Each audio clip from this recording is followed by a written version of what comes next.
Right అండి, మరో topic మనం చూడబోతున్నాం. ఇప్పుడు నెక్స్ట్ మనం చూడబోయేది బీహార్ ఎలక్షన్స్ గురించి. బీహార్లో ఫస్ట్ ఫేజ్ ఎలక్షన్స్ ముగిశాయి. 121 నియోజకవర్గాల్లో తొలి దశ పోలింగ్ జరిగింది. కొన్ని చోట్ల ఉద్రిక్త పరిస్థితులు చోటు చేసుకున్నాయి. డిప్యూటీ సీఎంపై కాన్వాయ్పై రాళ్ల దాడి కూడా జరిగింది.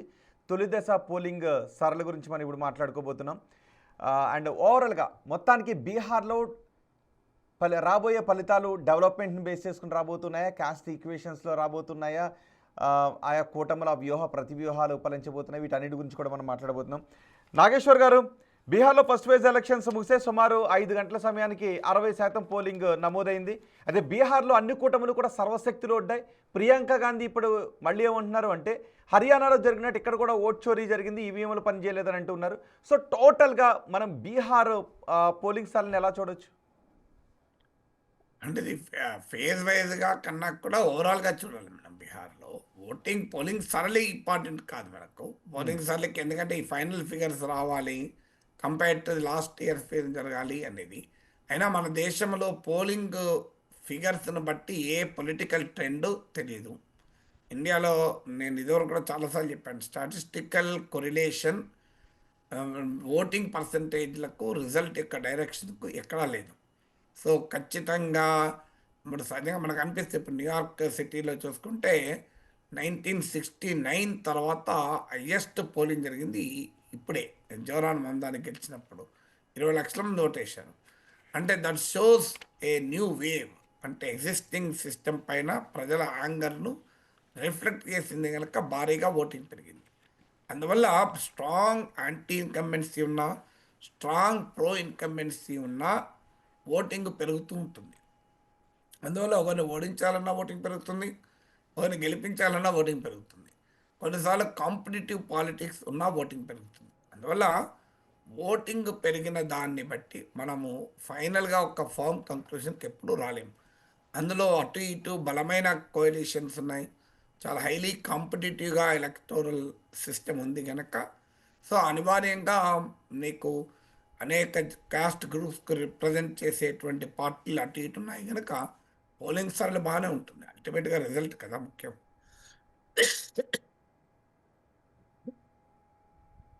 కరెక్ట్.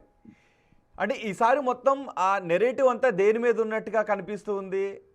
కాస్ట్ బేస్డ్ మీద ఉన్నట్టుగా కనిపిస్తుందా, డెవలప్మెంట్ బేస్డ్గానే ఈ ప్రచారం అంతా జరిగినట్టుగా కనిపిస్తుంది? ఏ ఎన్నిక ఒక్క దానిపైన ఆధారపడి ఉండదు రోహిత్. ఎప్పుడు కూడా election is a combination of several factors. So మీకు ఏ ఎన్నిక కూడా ఓన్లీ ఒకే అంశము, ఇంకా పలానా అంశం పైనే ఎన్నిక జరిగింది, పలానా అంశం పైనే మీకు రిజల్ట్ ఆధారపడి డామినెంట్ ఫ్యాక్టర్స్ ఉండొచ్చు. డెఫినెట్గా బీహార్లో కాస్ట్ క్యాలిక్యులస్ అనేది చాలా కీలకం.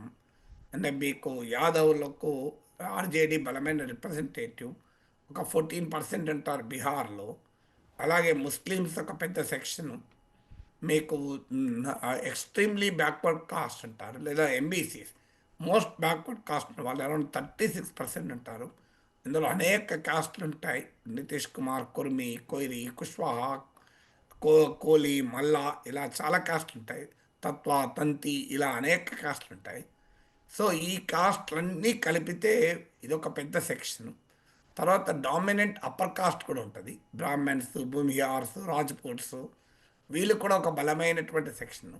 సో అందువల్ల బీహార్లో ఉండేటువంటి ఈ వివిధ రకాల దళిత్స్, ఆదివాసీస్ ఎలాగ ఉంటారు, ఈ వివిధ సామాజిక వర్గాలకు రిప్రజెంట్ చేసేటువంటి పార్టీలు కూడా ఉన్నాయి. ఉదాహరణకు మహాదళిత్కు జతీన్ రామ్ మాంఝీ, దళితుల్లో పాశ్వాన్లకు రిప్రజెంట్ చేసేది చిరాగ్ పాశ్వాన్.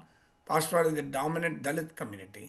యాదవులకు లాలు కుటుంబము, నాన్ యాదవ్ ఓబీసీస్ కుర్మీలకు నితీష్ కుమార్, కుష్వాహాకు ఉపేంద్ర కుష్వాహా, మల్లాస్కు ముఖేష్ సహానీ, తంత్రి తత్వ వీళ్ళకు ఐపీ గుప్తా, ఇలా డిఫరెంట్ పార్టీలు ఒక్కొక్క కులాన్ని రిప్రజెంట్ చేసే రాజకీయ పార్టీలు కూడా ఉన్నాయి. అందుకే అంత పెద్ద కోalitions నిర్మించుకోవడానికి ముస్లిం ఓట్ కొరకు ఎంఐఎం ప్రయత్నం చేస్తుంది, ఓవైసీ నాయకత్వంలోని. సీమాంచల్ ప్రాంతంలోని 5 జిల్లాల్లో కొంత ముస్లిం జనాభా ఎక్కువ ఉన్న ప్రాంతాల్లో గతంలో ప్రభావం చూపారు 2020లో. వాళ్ళు ఇప్పుడు ఎవరు లేరనుకోండి, అందరూ బీజేపీలో అందరూ ఆర్జేడీలో చేరారు. కానీ 5 ఎంఐఎం ఎమ్మెల్యేలు గెలిచారు 2020లో. అది అందువల్ల ఈ వివిధ caste and religious, social and religious గ్రూప్స్కు సంబంధించినటువంటి పార్టీలు కూడా ఉన్నాయి. అందువల్ల కాంపిటేటివ్ ఎలక్టోరల్ మొబిలైజేషన్ ఉంటుంది. ప్రశాంత్ కిషోర్ ఫినామినన్ ద్వారా యంగర్ ఓటర్స్లో కాస్త ఆసక్తి కనబరచవచ్చు. తేజస్వి యాదవ్ను ముఖ్యమంత్రిగా ఆర్జేడీ ప్రకటించడం కూడా యంగ్ ఓటర్ను కొంత అట్రాక్ట్ చేయొచ్చు. ఉమెన్ ఓటర్లపైన నితీష్ కుమార్ ఇన్ఫ్లుయెన్స్ ఇప్పటికీ ఉందంటారు. సో అందువల్ల ఇంత బలమైన సోషో పొలిటికల్ మొబిలైజేషన్ ఉన్నప్పుడు ఓటింగ్ సరళి సమస్య ఉంటుందని అనుకోను. అందులో ఈసారి భారీగా ఓట్ల సవరణ కూడా జరిగింది. డెత్, చనిపోయిన ఓటర్లు, మైగ్రేట్ అయిన ఓటర్లను బహుశా తప్పించి ఉంటారు కూడా పెద్ద ఎత్తున. అసలు రియల్ ఓటర్లను తప్పించారన్న విమర్శలు ఉన్నాయి కదా. అందువల్ల ఓటింగ్ సరళిని బట్టి మనం ఎట్టి పరిస్థితుల్లో కంక్లూజన్కి రాలేము. అంటే 2029 ఎలక్షన్స్కు దీన్ని ఆయా కూటమిలో రిహార్సల్స్గా చూస్తున్నాయని అనుకోవాలా? రెండు, నితీష్ని ఎలాంటి సమయంలోనైనా నితీష్ బీజేపీకి అంత నమ్మదగిన మిత్రుడిగా ఉండటానికి కారణాలు ఏంటి? దాన్ని కూడా క్యాస్ట్ ఈక్వేషన్స్లోనైనా, అంటే కప్పదాట్ల నేతగానే నితీష్ని చూస్తూ ఉంటుంటారు. అంటే ఎవరు మీరనే నాకు ప్రశ్న నాకు అర్థం కాలేదు. నితీష్ కుమార్ నమ్మదగిన నాయకుడు అని అంటారా కాదా? అదే నితీష్ ఇప్పటికీ బీజేపీ నితీష్నే సీఎం అభ్యర్థిగా ప్రొజెక్ట్ చేస్తూ వెళ్తుంది. చేయడం లేదు కదా, సమస్య ఎక్కడ అనలేదు కదా. ఇప్పుడు ఇష్యూ అదే కదా, సీఎం అభ్యర్థిగా ఫోకస్ చేయడం లేదనే కదా ప్రశ్న. ఇప్పటికీ ముఖ్యమంత్రిగా నితీష్ కుమారే మా అభ్యర్థి అని చెప్పడం లేదు బీజేపీ. మీరు కంప్లీట్ రివర్స్గా అంటున్నారు. యాక్చువల్గా ఇప్పుడు బీహార్లో జరుగుతున్న చర్చ మొత్తం ఏంటంటే నితీష్ కుమార్ను ముఖ్యమంత్రిగా ప్రకటించడానికి బీజేపీ రెడీగా లేదు. నేను జాతీయ టీవీ ఛానల్లో కూడా ఎన్నిసార్లు అడిగినా మా ముఖ్యమంత్రి, భవిష్యత్ ముఖ్యమంత్రి నితీష్ కుమార్ని చెప్పడం లేదు. దానికి బదులుగా ఏమంటున్నారంటే ముఖ్యమంత్రి పోస్ట్ ఖాళీ లేదు, నితీష్ కుమార్ నాయకత్వంలోనే మేము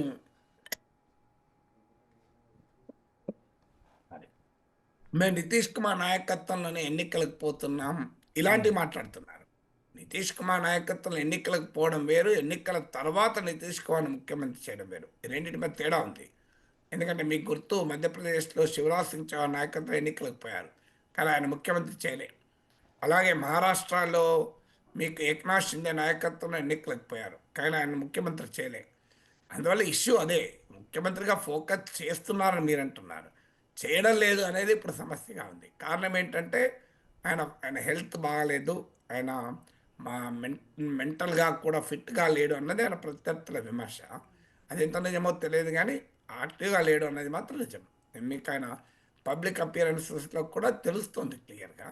అదే సమయంలో నితీష్ కుమార్ ముఖ్యమంత్రి కాడు అన్న మరుక్షణం ఆయన వెనకాలండే ఉమెన్ ఓటరు, ఎంబీసీ ఓటర్సు, ముఖ్యంగా కుర్మీ ఓటర్స్, మీరు వర్స్ట్ సినారియోలో కూడా నితీష్ కుమార్కు 15% ఓటింగ్ ఉంటుంది. సో ఆ ఓట్లు చెదిరిపోయే ప్రమాదం ఉంటుంది. అది ఇప్పుడు ఉదాహరణకు మీకు ఉత్తరప్రదేశ్లో అఖిలేష్ యాదవ్ అదే పనిచేశాడు. యాదవ్ డామినేషన్ ఉంది కనుక దానికి ఇతర నాన్ యాదవ్ ఓబీసీలు దూరం అవుతున్నారని చెప్పి పీడీఏ, పిచడే, దళిత్, ఆదివాసీ, అల్పసంఖ్యాకని పీడీఏని పెట్టి ఆయన నాన్ యాదవ్ సెక్షన్స్లోకి కూడా వెళ్ళేటువంటి ప్రయత్నం చేశాడు. సో అందువల్ల నీకు ఒక్కసారి నితీష్ కుమార్ వీక్ అయితే ఆయన వెనకాలన్న ఎంబీసీ కాస్ట్ చెదిరిపోయే ప్రమాదం ఉంది. అది ఎన్డీఏకి చాలా మేజర్ ఛాలెంజ్. అందుకనికే నితీష్ కుమార్ ముఖ్యమంత్రి కాడు అని చెప్పడం లేదు. కానీ ఇప్పుడు నితీష్ కుమార్ను సీఎం చేయరు. ఈవెన్ ఎన్డీఏ గెలిచిన మీకు చిరాగ్ పాస్వాన్ ప్రొజెక్ట్ చేస్తున్నారు. చిరాగ్ పాస్వాన్ సీఎం కావాలనే ప్రయత్నంలో ఉన్నాడు. ఇక్కడ బీజేపీకి కూడా బలమైన సీఎం అభ్యర్థి లేడు. బీజేపీ కూడా చిరాగ్ పాస్వాన్ వైపు మొగ్గు చూపుతోంది. సర్వేల్లో కూడా ఎన్డీఏ ఓటర్లో అత్యధికులు చిరాగ్ పాస్వాన్ పేరు చెప్తుంది, నితీష్ కుమార్ పేరు చెప్పడం లేదు. కానీ నితీష్ కుమార్ను చెయ్యమని ఇప్పుడే చెప్తే ఎన్డీఏ ఓడిపోవడం గ్యారంటీ.